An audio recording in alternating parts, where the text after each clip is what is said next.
Kabanata 471. Si Sarah naman ay natuwa. Niyakap niya ang braso ni Daryl at pinuri, kamangha-mangha ka. Sino ang nakakaalam na napakagaling mo sa paggawa ng mga elixir? Turuan mo ako sa susunod. Ngumiti si Daryl sa kanya at tumango. Sure. Tuturuan kita, ngunit huwag mo akong iling. Hindi ito kakayanin ng katawan ko. Tumawa si Sarah. Namula siya at binitawan siya nang lapitan siya ni Ophelia. Tumawa si Daryl, hinahangaan siya habang tinitingnan ang nakakaakit na figure. Chair Lady Lane, talo ka sa pusta. Kilala mo ba ako bilang iyong Panginoon sa pamamagitan ng pagyuko sa akin? Namula ang mukha ni Ophelia. Daryl, tigilan mo na ang pagbibiro. Bulalas ni Zoran. Si Ophelia ay ang lubos na may kasanayan at napakalakas na chair lady ng Jiangnan Elixir Association. Paano siya yumuko at kilalanin ng isang batang tulad ni Daryl bilang kanyang Panginoon? Huminahon si Ophelia sa sarili at nagmakaawa. Daryl, I really want you as my disipulo. Isisipan mo ba? Ito. Kailangan niyang gawin siyang alagad. Kung hindi, labis niyang ikinalulungkot ang walang talento na mag-aaral. Hindi ko ito kayang bayaran.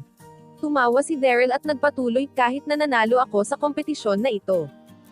Dapat mo kilalanin ako bilang palo. Bigla niyang naramdaman ang kanyang lalamunan na hinerangan, at walang tunog na makatakas sa kanyang mga labi.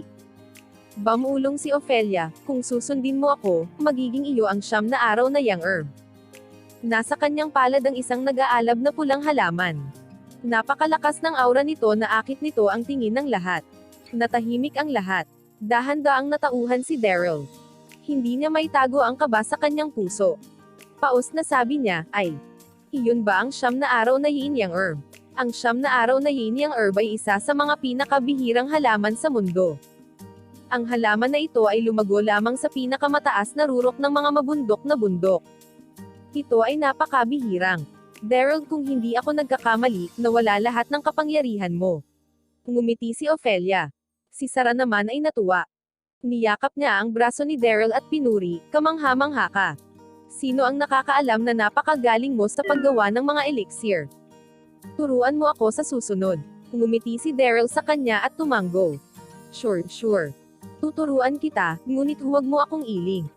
Hindi ito kakayanin ng katawan ko. Tumawa si Sarah. Namula siya at binitawan siya nang lapitan siya ni Ophelia. Tumawa si Daryl, hinahangaan siya habang tinitingnan ang nakakaakit na figure. Chair Lady Lane, talo ka sa pusta. Kilala mo ba ako bilang iyong Panginoon sa pamamagitan ng pagyuko sa akin? Namula ang mukha ni Ophelia. Daryl, tigilan mo na ang pagbibiro. Bulalas ni Zoran. Si Ophelia ay ang lubos na may kasanayan at napakalakas na chair lady ng Jiangnan Elixir Association. Paano siya yumuko at kilalanin ng isang batang tulad ni Daryl bilang kanyang Panginoon? Huminahon si Ophelia sa sarili at nagmakaawa. Daryl, I really want you as my disipulo. Isisipan mo ba? Ito. Kailangan niyang gawin siyang alagad. Kung hindi, labis niyang ikinalulungkot ang walang talento na mag-aaral. Hindi ko ito kayang bayaran. Tumawa si Daryl at nagpatuloy kahit na nanalo ako sa kompetisyon na ito. Dapat mo kilalanin ako bilang palo. Bigla niyang naramdaman ang kanyang lalamunan na hinerangan, at walang tunog na makatakas sa kanyang mga labi. Bamulong si Ophelia, kung susundin mo ako, magiging iyo ang siyam na araw na young herb. Nasa kanyang palad ang isang nag-aalab na pulang halaman. Napakalakas ng aura nito na akit nito ang tingin ng lahat. Natahimik ang lahat. Dahan-daang natauhan si Daryl. Hindi niya maitago ang kaba sa kanyang puso. Paos na sabi niya, ay, iyon ba ang siyam na araw na yin yang herb? Ang siyam na araw na yin yang herb ay isa sa mga pinakabihirang halaman sa mundo. Ang halaman na ito ay lumago lamang sa pinakamataas na rurok ng mga mabundok na bundok. Ito ay napakabihirang. Daryl, kung hindi ako nagkakamali, nawala lahat ng kapangyarihan mo. Ngumiti si Ophelia. Maaaring hindi mo malinang ang natitirang buhay mo. Ngunit kung mayroon kang siyam na araw na yin yang herb, maaari mong mabawi ang iyong kapangyarihan at magpatuloy sa paglinang. Huwag na muna ang mga kaugalian na ito. Inabot niya ang halaman kay Daryl. Kabanata 472. Walang pasensya na inilabas ni Daryl ang halaman sa kanyang bibig. Ang pag-iisip ng muling makuha ang kanyang kapangyarihan ay nasabik sa kanya. Gayunpaman, ang kanyang mga kapangyarihan ay hindi muling nabuhay sa paglipas ng panahon. Ano ang nangyayari? Nagtataka siyang tumingin kay Ophelia at tinanong, Chair Lady Lane, maaari bang hindi epektibo ang halamang gamot na ito?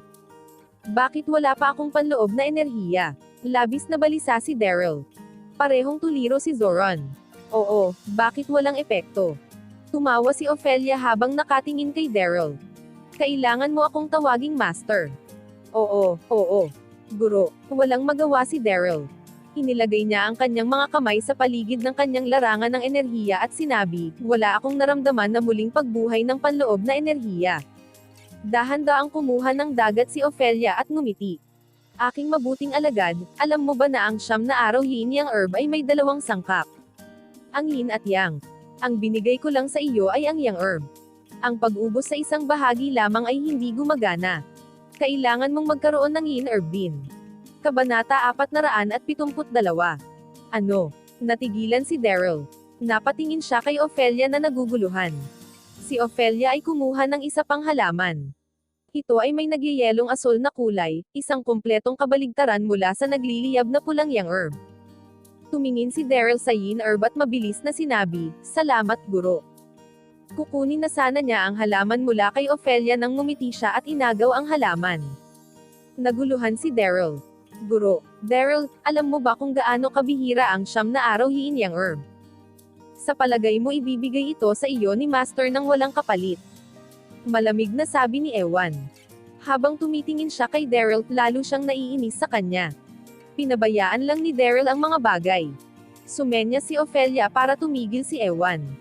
Ngumiti siya kay Daryl at sinabing, Daryl, bagaman tinawag mo akong master mo, hindi ko pa maibibigay sa iyo ang 9-day na yin herb. Kakailanganin ko pa ring subukan ka. Dahan-dahan siyang nagpatuloy, sa isang buwan, ang Herald City ay magkakaroon ng elixir competition. Ito ang pinakamalaki at pinakaprestihiyosong elixir competition. Sasamahan mo ako at makilahok sa kompetisyon na ito. 2/3. Kabanata 472. Ang Jiangnan Elixir Association ay hindi lamang ang samahan sa bansa. Maraming iba pa ay makikilahok din sa kompetisyon na ito. Sa makatuwid, ang kompetisyon na ito ay malaki ang kahulugan ng Ophelia. Idinagdag ni Ophelia, kung nakakuha ka man ng yin herb ay nakasalalay sa iyong pagganap mula ngayon hanggang sa kompetisyon. Kung nagawa mo ng maayos, bibigyan kita ng halamang gamot na ito pagkatapos ng kompetisyon. Malinaw ba ako? Ano ang ibig mong sabihin ng mabuti? Tanong ni Daryl. Igalang mo ang iyong Panginoon, malambing na sagot ni Ophelia. Kabanata 473. Kabanata 473, Siyempre, ang hiling ko ay ang iyong utos. Dapat mong tratuhin ang lahat ng sinabi ko ng seryoso, dagdag ni Ophelia. Alam niya na si Daryl ay isang mabangis na hayop na kailangang maamo. Dapat ay ayaw niyang maging alagad nito. Sa makatuwid, kailangan niyang maging mahigpit sa kanya. Kung hindi, mas mahirap sa hinaharap. Sa ganoon, walang masabi si Daryl kundi ang tumango. Sumagot siya, magiging masunurin ako. Kung maaari niyang makuha muli ang kanyang kapangyarihan ay nasa Ophelia Lane. Kailangang sundin niya ang bawat utos sa ngayon. Si Ophelia ay natuwa sa kanyang sagot. Ngumiti siya at tumango. Ang aking mabuting alagad, bumalik sa Darby Mansion sa Donghai City, labis na nag-aalala at nag-alala si Lily. Nang magising siya pagkamatay, nahanap niya ang sarili sa mansyon. Ang kanyang unang reaksyon ay umalis sa lugar, ngunit mababantayan ito ng mabuti. Hindi nila siya pakakawalan maliban kung mayroon siyang pahintulot mula sa patriarka. Hindi niya nakita si Drake Darby. Tumalikod siya pagkatapos marinig ang mga yabag at nakita. 1/5. Kabanata 473. Na si Florian Darby. Wala siyang magandang impresyon sa kanya. Lily, huwag kang matakot, panatag niya, nang iting lumapit sa kanya. Kahit na si Daryl ay ganap na masama, hindi ka namin sasaktan upang guluhin siya. Nang sinabi niya iyon, pinagsakihan niya ito.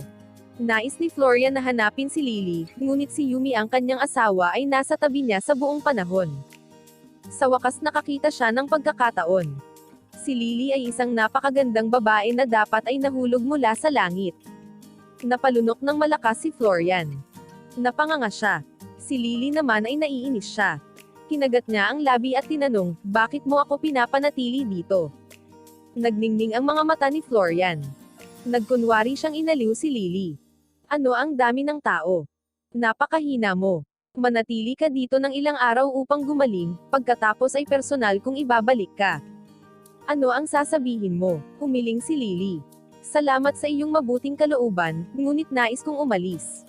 Umalis na. Tumawa si Florian. Tinignan niya si Lily ng walang katuturan, hinahangaan ang kaakit-akit nitong katawan. Lumapit siya sa kanya. Lily, bakit hindi natin? 2/5. Kabanata 473. Naputol siya ng isa sa mga Darbies. Sumugod siya sa pawis at sumigaw, Florian. Si Dax ay nagdala ng 100 lalaki sa aming mansion. Ano? Natakot si Florian ngunit bahagyang inis. Bulalas niya, ano ang dapat matakot? Naglakad siya papunta sa sala. Sa sala, may isang palako si Dax sa kanyang mga kamay. Sa likuran niya ay daan-daang mga kalalakihan. Natakot nila ang mga tagasunod sa Darby hanggang sa mamatay. Dax, ang lakas mo ng loob mo. Sa palagay mo ang mga Darbies ay madaling mabuli. Sigaw ni Florian nang sumugod siya sa sala. Sa pagtingin sa bilang ng mga lalaking dinala ni Dax, kinilabutan siya, ngunit nagkunwaring kalmado siya. Si Drake at ang iba pang makapangyarihang tagasunod ay iniwan ang mansion upang dumalo sa ilang negosyo, na nag-iisa kay Florian at malinaw na mas marami. Sumimangot si Dax. Tumigil ka sa kalokohan mo. Nasaan si Lily? Ang balita tungkol kay Daryl na sanhi ng isang eksena sa kasal ni Yvonne ay kumalat sa buong Donghai City. Hindi dumalo si Dax sa kasal, ngunit narinig niya ang balita. Hinatake si Daryl. Hindi alam ni Dax kung siya.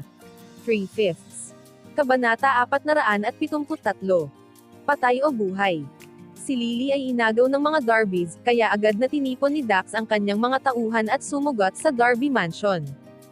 Bakit nandito si Lily? Naging pipi si Florian. Habang sinabi niya iyon, isang maliit na silweta ang lumitaw mula sa likod ng bahay. F*6.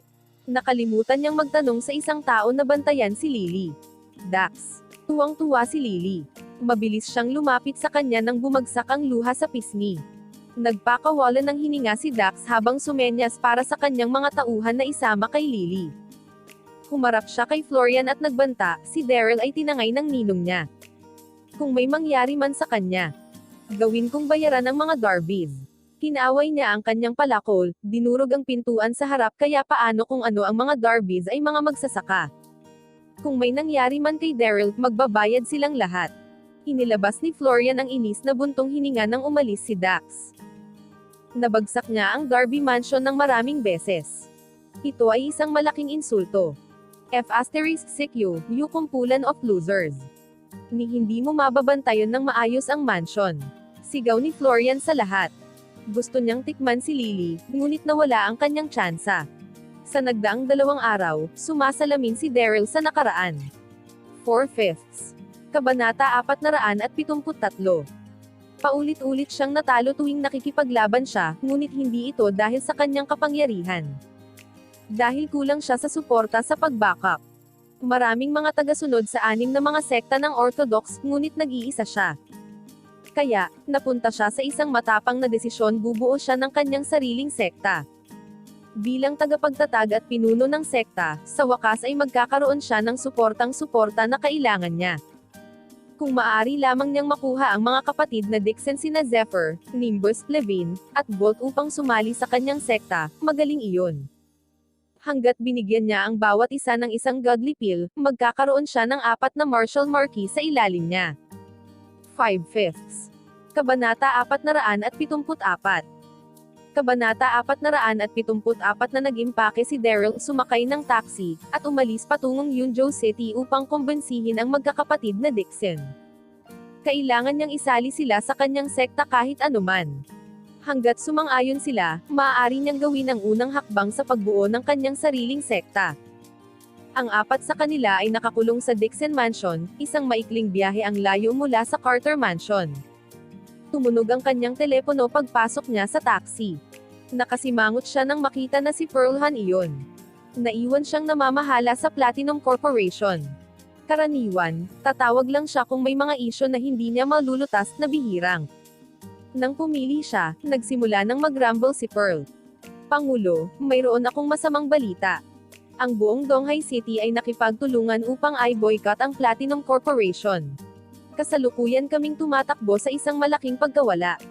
Ang aming mga bituin tulad nina Giselle Lint at Lana Thomas ay kinansela mula sa mga kasunduan, at marami pang iba ang hinayla. Ano ang dapat nating gawin? Halos maiyak na si Pearl. Ano? Galit na galit si Daryl. Tinuyam niya ang kamao. Hindi niya kailangang kumuha ng hula upang malaman kung sino ang mga nagbi-boycott sa kanya. Kabanata 474. Makalipas ang ilang sandali, inaliw niya si Pearl at tiniyak sa kanya, "Perlas, huwag kang magpanik. Dahil hindi kami makakaligtas sa Donghai City." Pumunta sa Yunzhou City. Ang Yunzhou City ay dating nasa ilalim ng paghahari ng mga Dixon, ngunit ngayon na sila ay nawasak, magagawa ni Daryl ang anumang gusto niya. Huminto si Daryl. Kapag nasa Yunzhou City ka, mag-set up ng isang bagong korporasyon ng aliwan sa ilalim ng iyong pangalan. Pangalanan nitong Storm Entertainment. Gayun din, ipaalam kay Giselle at Lana na hanggat nandito ako, garantisado ko sa kanila ang isang maliwanag na karera. Nagbitin siya. Ang mansyon na ito sa Yunzhou City ay kabilang sa mga Dixon, ngunit wala pang nakatira dito mula nang sila ay nawasak. Sa kasalukuyan, dalawang hanay ng mga lalaking nakaitim ang nakatayo sa linya sa may pintuan. Ang lalaking namumuno sa kanila ay si Kaylan Lewis. Nang makababa si Daryl mula sa taxi, sabay silang binati. "Guro." Tumanggo si Daryl. Dinala nila siya sa warehouse kung saan nakakulong ang apat na magkakapatid na Dixon. Pagbukas nila ng pinto ng warehouse, naramdaman ni Daryl ang isang malakas na puwersa ng aura. Nakatali sila sa makapal, malalakas na tanikala. Nakikita. 2/3. Kabanata 474. Nabinuksan ang pinto, naglabas sila ng isang malakas na puwersa ng aura. Halos hindi makahinga si Daryl, ngunit pinilit niyang pakalmayin ang sarili. Ngumiti siya sa kanila at bulalas, "I'm so sorry that I took so long to come." Hindi sila nag-reply, ngunit malamig siyang pinagmasdan siya. Sinampal ni Daryl ang noo at humingi ng tawad, "Ay, sorry. Nakalimutan kong magpakilala. Ako si Daryl Darby. F***CQ, Daryl Darby." Galit na galit sila. "Kaya, ikaw ang sum-heiress sa buong pamilya Dixon. Hindi kita papayagang mabuhay," sigaw ni Zephyr.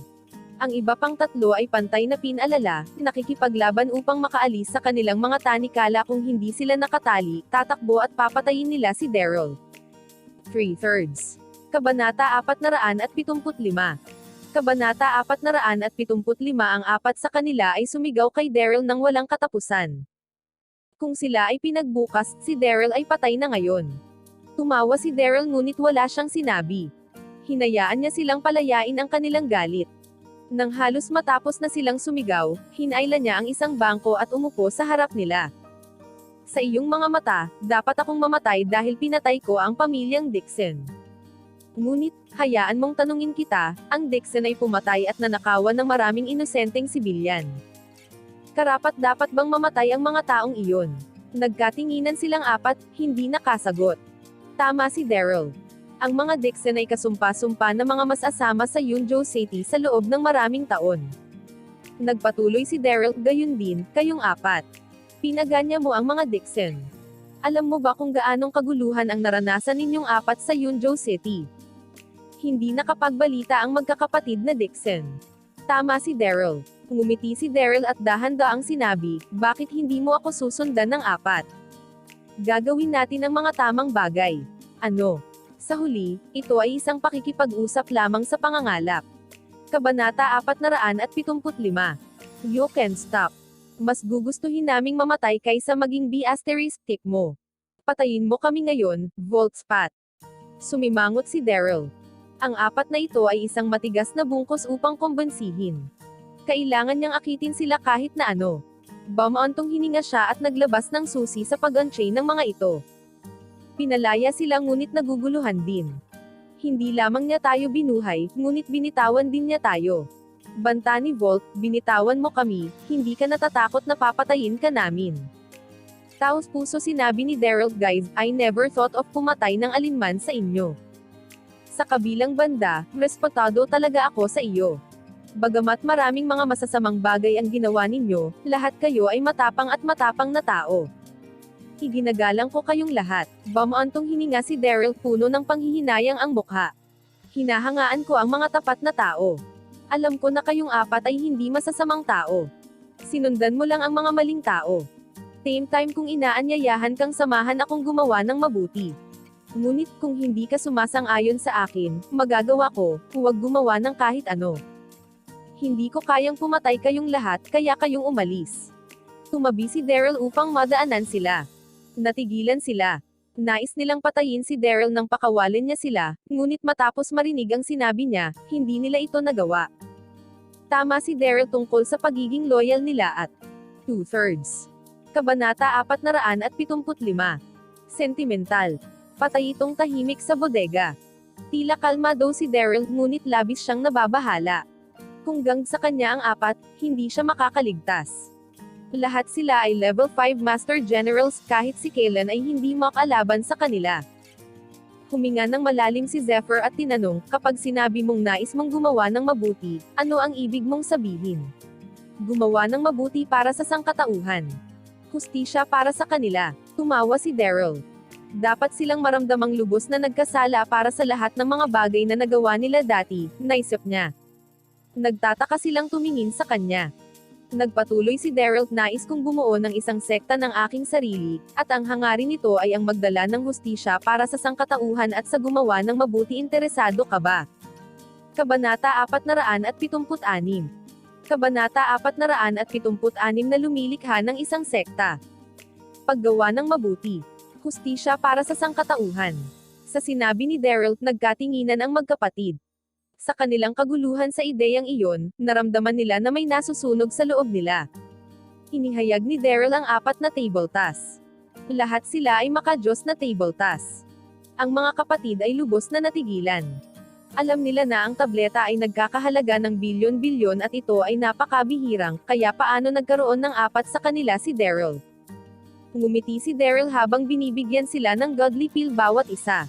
Alam ko na na-stock ka bilang level 5 Master Generals ng medyo matagal, kaya't mangyaring tanggapin ito bilang isang maliit na regalo. Para sa kanila. Gulat na gulat pa sila. Halos isang taon silang natigil sa antas 5. Nang mahuli sila, nawalan sila ng pag-asa na mas malayo pa. Sino ang nakakaalam na hindi lamang sila pinakakawalan ngunit bibigyan din ng isang godly pill? Hindi na napigilan ni Zephyr. Hawak niya ang isang nakakapit na kamao na may paggalang.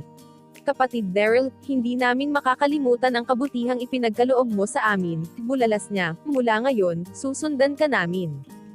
1/3. Kabanata 476. Ang iyong hiling ay ang utos namin. Ako rin. Susundan ko si Kuya Daryl. Yumuko sila bilang pasasalamat. Galing. Sumaya si Daryl. Tumayo siya at sinabi, nga pala, huwag mo na akong tawaging kapatid Daryl. Ano? Ano ang dapat nilang tawagan sa kanya noon? Natigilan sila. Huminga ng malalim si Daryl. Ang kanyang pangalan ay may isang kaila-hilakbot na reputasyon sa iba pang mga magsasaka. Pinagpalagay nila na nakikipagbarkada siya sa Eternal Life Palace upang patayin ang kanyang lolo. Kailangan niyang bigyan ang kanyang sarili ng isang bagong pangalan. Humiling si Daryl. Nag-isip siya sandali at idineklara, mula ngayon hanggang ngayon, Indomitable Darby ako. Ang bawat tao ay nagnanais na maging hindi mapusok. Ito ay isang magandang pangalan, simple ngunit malakas. Malaki. Tumanggo ang mga kapatid at tinanong, ngunit ano ang tatawagan namin na aming sekta? Upang gumawa ng mabuti, upang mabantayan ang mga pintuan ng langit, bakit hindi? Elysium Gate. Pangalanan namin itong Elysium Gate, sabi ni Daryl. Sa Kabanata 476. Ang hinaharap, tawagan lang akong master. Itatalaga kayong apat bilang the Four Warlords. Nagkatinginan sila at lumuhad agad. Pinuri nila si Daryl, all hail our master. Kumaway si Daryl. Ikalat ang balita ng bagong nabuo na sektang Elysium Gate. Sabihin sa kanila, hanggat sumali sila sa aming sekta, lahat ay nakakakuha ng isang Black Spirit Pill. Ano? Isang Black Spirit Pill para sa bawat miyembro. Napaka mapagbigay. Ang Black Spirit Pill ay maaari lamang matupok ng isang beses. Ito ay magiging sanhi ng mga kapangyarihan at bilis ng gumagamit upang tumaas ng labis. Hindi mahirap isipin na maraming nais sumali sa Elysium Gate nang kumalat ang balita. Kabanata 477. Kabanata 477, huwag kang mag-alala, guro. Hindi ka namin bibiguin. Sabay nilang bulalas. Malaki. Natuwa si Daryl. Idinagdag pa niya, sa halip na ang Dixon Mansion, ang lugar na ito ay tatawaging Elysium Mansion mula ngayon. Ang lugar na ito ay magiging aming pansamantalang altar. Sige, pumunta ka at mag-recruit. Tumalikod si Daryl at umalis na. Ang balita ng sektang Elysium Gate ay kumalat sa buong lungsod sa loob ng 3 araw. Ang mga miyembro ay binigyan ng tig-isang pil na Black Spirit basta't sumali sila sa sekta, na ginagawang mahirap para sa sino mang magsasaka na labanan. Maraming makapangyarihang at malakas na magsasaka ang dumating upang bumisita. Sa loob lamang ng 3 araw, ang sekta ng Elysium Gate ay may isang paa sa paglinang ng mundo. Ang Sect Master Indomitable Darby ay sikat din. Walang nakakaalam kung sino siya, saan siya nagmula, o ang kanyang ranggo sa paglinang. Ang pinakamisteryosong bagay tungkol sa kanya ay kahit na ang mga tagasunod ay hindi siya nakilala ng personal. Magsuot siya ng gintong maskara sa tuwing siya ay lumitaw. Sa 3 araw, ang Elysium Gate ay nagawang mag-recruit. 1 quarter. Kabanata 477. Libu-libong mga tagasunod. Bagaman ang mga tagasunod ay mga mababang ranggo lamang na masters o master generals, hindi ito dapat maliitin. Sa Xiaoyao sect, maingat na nakaupo sa trono si Naomi Grand. Ang hilera ng mga matatanda sa harap niya ay nakatuon sa isang mainit na talakayan. Tumingin siya sa kanila at nag-ambala, ang isang bagong sekta na pinangalan ng Elysium Gate ay nabuo kamakailan. Ang pagtaas nito ay meteoriko na nakakuha ng libu-libong mga tagasunod sa isang maikling panahon. Ang ulo ng sekta na Indomitable Darby, mas misteryoso pa. Mayroon bang impormasyon sa kanya? Nagtinginan ng mga matatanda sa isa't isa. Walang sinabi. Ang pinuno ng mga matatanda ay tumayo at ipinaliwanag, "Guro, tinatalakay lamang namin ito." Maliwanag, ang mga sumali sa sekta ng Elysium Gate ay kumuha ng isang Black Spirit Pill. Tulad ng kanilang Panginoon ng sekta, hindi pa namin siya narinig tungkol sa kanya. Oh. Hindi mapangasor Darby, isang mayabang na pangalan. Sumimangot si Noemi. Kagagaling lamang ni Yvonne Young sa tirahan ng Young sa Donghai City. Siya ay lubos na nasaran ng loob. Mula pa noong ang insidente sa panahon ng kanyang kasal, siya ay nalulumbay mula noon. Pinuntahan niya si Lily upang magtanong tungkol kay Daryl. 2 quarters. Kabanata 477. Sitwasyon. Napanganga siya nang marinig na walang balita mula sa kanya. Nang makapasok siya sa sala, tuwang-tuwa sinabi ni Kingston, "Yvonne, narinig mo na ba? Isang bagong sekta ang nabuo. Tinawag itong Elysium Gate. Ang Elysium Gate na ito ay kakilakilabot. Sumali sa kanila ang 4 na magkakapatid na Dixon. Lahat sila ay level 5 Master Generals, hindi, lahat sila ay level 1 Martial Marquis ngayon. Tila, kung sumali ka sa kanila, makakakuha ka ng isang Black Spirit Pill. Ang pinakamahalagang bagay ay, alam mo ba kung ano ang tawag sa master ng sekta? Hindi maaga na Darby. Hindi mo ba naiisip na isang malakas na pangalan ito?" Nagdaldal si Kingston, subalit hindi nakinig si Yvonne. Naglakad siya papunta sa kwarto niya. Napuno ng isip niya si Daryl. Wala siyang interes sa iba pang mga bagay. Si Kingston ay walang magawa. Sinubukan niya ang maraming paraan upang pag-usapan ang kanyang anak na babae, ngunit hindi lamang siya pinansin. Naupo siya at bumantong hininga, hindi alam kung ano ang nakita niya kay Daryl. Ngayon na siya ay isang ordinaryong tao, hindi siya karapat-dapat makasama si Yvonne. Kinuha ni Kingston ang mga papel at nagpatuloy sa pagbabasa. Siya ay isang matandang paaralan na nagbabasa pa rin ng mga pahayagan araw-araw. Ang sektang Elysium Gate ay nasa 3 quarters. Mga papel na patuloy sa nagdaang ilang araw. 4 quarters. Kabanata 478. Kabanata 478 sa Carter Mansion sa Mid-City, humuhuni ng kanta si Daryl. Pumunta siya sa sala pagkatapos tinawag siya ni Zoran na mabilis na lumapit. Pagdating niya, nakita niya si Zoran na tumatawa kasama ang isang magandang babae. Siya ay magandang maganda. Siya ay may suot ng isang mahabang dilaw na damit, mukhang hindi kapani-paniwalang regal. Kung nahulaan niya ng tama, dapat siya ang asawa ni Zoran, si Susan Creek. Maliban sa kanilang dalawa, mayroong 3 iba pang mga tao. Sina Rachel, Sarah, at Ewan. *F***sick, bakit nandito ulit ang taong ito? Naisip ni Daryl. Daryl, masiglang tawag sa kanya ni Sarah. Tumakbo siya papunta sa kanya at hinawakan ang braso. Nagpout siya at tinanong, nasaan ka ba sa lahat ng ito habang hinahanap ko? Nasagot ko na. Ikaw. Tinapik ni Daryl ang kanyang ulo ng buong pagmamahal. Pagkatapos ay lumingon siya at yumuko ng matino kina Zoran at Susan. Ninong, Ninang. Tumanggo si Susan at ngumiti habang nakatingin kay Daryl. Narinig niya na ang kanyang asawa ay may bagong Diyos. Ito ang unang pagkakataong nakilala niya siya. Binigyan niya siya ng magandang impresyon, magalang siya at gwapo. 1/3. Kabanata 478. Godmother make me sound old. Why not call me Auntie Susan instead? Siya'y ngumiti. O sige, Tita Susan. Kitang-kita niya na si Susan ay isang mabait at palakaibigang tao. Ito ang kauna-unahang pagkakakilala sa kanya, kaya dapat nagdala siya ng regalo para sa kanya. Napakamot siya ng ulo dahil wala siyang dalang anuman. Habang si Daryl ay nasa malalim na pag-iisip, tumayo si Zoran at sinabi, Daryl, tinawagan kita dito upang talakayin ang isang bagay na mahalaga sa iyo. Simula ngayon, tuturuan ka ni Susan ng formations. Formasayon. Labis na nasabik si Daryl. Ang mga formasayon ay malakas na kasanayan. Sa buong kasaysayan, maraming maalamat na mandirigma ang gumamit ng formations upang manalo ng mga gyera at laban. Alam ni Tita Susan ang tungkol sa formations. Nagulat si Daryl. Tumawa si Zoran. Hindi mo alam ito, ngunit siya ay napakasanay sa formations. Walang ibang mas mahusay kaysa sa kanya. Nagpatuloy siya, kailangan niyang maipasa ang mga kasanayan sa kanya. Si Sarah at Rachel ay natututo mula sa kanya tuwing tanghali. Bakit hindi ka sumali mula ngayon? Mahusay. Mahusay. Bulalas ni Daryl. 2/3.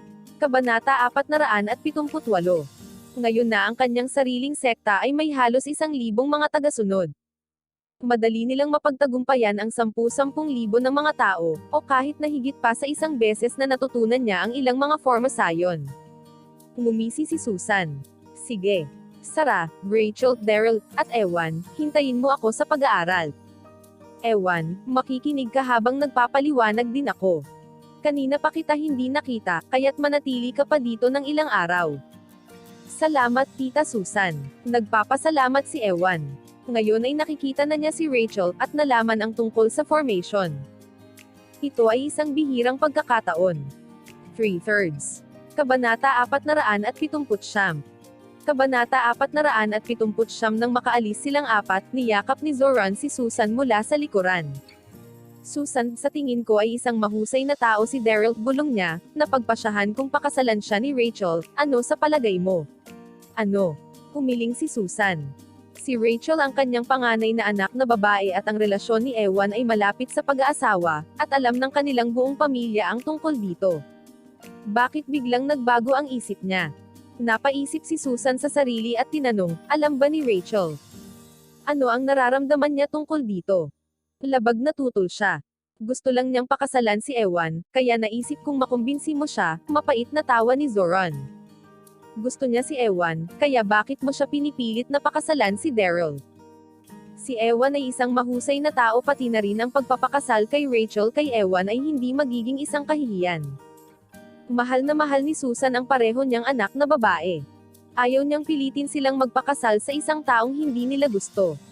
Iminumungkahi kung payagan mo si Rachel na pakasalan si Ewan, Susan. 1/3. Kabanata 479. Sanggol habang palabas ng silid.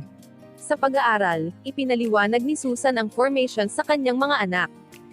Ito ang kauna-unahang pagkakataon na nalaman ni Daryl ang tungkol sa formations, kaya't naging maingat siya sa bawat salita ni Susan. Nang matapos ang klase, umalis si Daryl sa kanyang silid tulugan upang ipagpatuloy ang pagsasanay ng natutunan. Kinagabihan sa likuran ng Carter Mansion, magkahawak ang mga kamay ni na Rachel at Ewan at malalim na nakatingin sa mga mata ng bawat isa. Walang ibang tao roon, kaya hindi sila nag-alala. Rachel, mahal na mahal kita. Mahal na mahal kita araw-araw. Labis na frustrated ako na gusto ng tatay mo na pakasalan mo si Daryl, proklamasyon ni Ewan. Grabe ang sakit ng puso niya. Paano siya mabubuhay kung ikasal si Rachel kay Daryl? Ewan. Mahal din kita. Hindi ko siya pakasalan, masiglang sagot ni Rachel. Inis na inisip lang niya si Daryl. Ngunit mahirap sumuway sa salita ng iyong ama.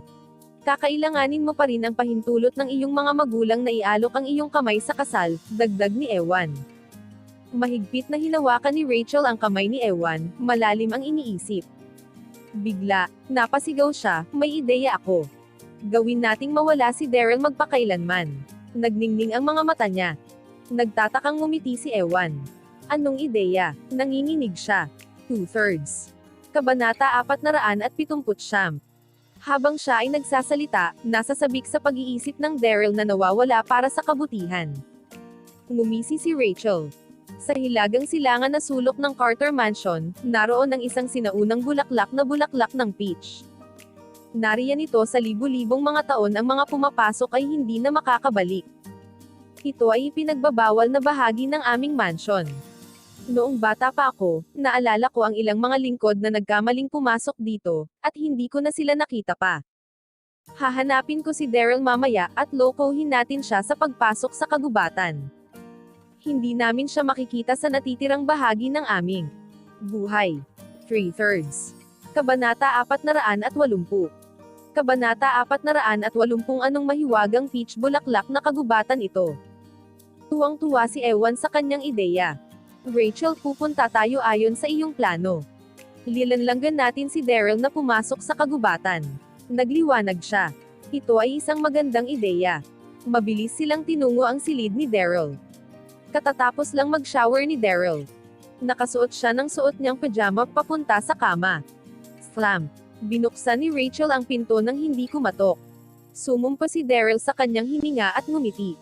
Mahal kong kapatid, ano ang problema? Sino ang iyong kapatid? Nakasimangot si Rachel habang nagtatanong siya sa pagkayamutan. Si Daryl ay lubos na naiinis sa kanya. Nagkibit balikat si Daryl at tinanong, ako ang iyong ninang. Kung hindi ka kapatid ko, ano ka ba? Pinandilatan siya ni Rachel. Gusto ni Papa na salubungin mo siya sa kagubatan ng bulaklak ng peach, kinutya niya. Napag-usapan niya ito ng husto kay Ewan. Kung binanggit niya ang kanyang ama, hindi maghinala si Daryl. 1/4. Kabanata 480. Anumang bagay. Nagpunta ito sa plano. Bahagyang natigilan si Daryl at tinanong, ano ang gusto ng tatay? Gayun din, ano ang peach bloom jong na ito? Sundan mo lang ako, naiinip na laway niya habang tumalikod na para umalis. Mabilis na nagpalit ng damit si Daryl at sumunod sa kanya. Naglakad sila ng halos kalahating oras. Nasa pinakamalayo ito, pinakamalalim na sulok ng Carter Mansion. Dumating sila sa pasukan ng kagubatan. Malawak ito at nakaunat ng walang katapusan. Walang sino man ang nakakaalam kung gaano kalaki ang peach blossom jong na ito. Mayroong isang malaking, 10 metro na taas na tablet na itinayo sa pasukan ng kagubatan. Nabasa nito, bawal. Bawal pumasok. Bawal. Bahagyang nalitaw si Daryl. Hinihintay ka ni tatay sa loob, ungol ni Rachel. Sige na. Tinanong ni Daryl, ano? Ako lang. Hindi ka rin ba sumama? Siyempre, ikaw lang. Gusto ko ring pumunta, ngunit sinabi ng tatay na ikaw lang ang makakapasok, naiinip na sagot ni Rachel. Tumunog. Tumunog. 2/4. Kabanata 480. Tumunog bigla ang phone ni Daryl. Ito ay mula kay Nancy, asawa ni Dax. Naguluhan siya kung bakit bigla siyang tatawag. Sinundo niya kaagad. Daryl, may nangyari kay Dax, dali. Nagrumble siya sa gulat, tunog na parang umiiyak ano. Nagulat si Daryl. Sumagot siya, huwag kang magpanik, ano ang nangyari? Ilang araw pagkatapos ng insidente sa kasal, si Lily ay inagaw ni Florian. Nahuli ito ni Dax at pinangunahan ang 100 lalaki sa Darby Mansion upang iligtas si Lily. Ngayon, nakumbinsi ni Florian ang 6 na sekta ng Orthodox na si Dax ang pinakamalapit sa ikaw.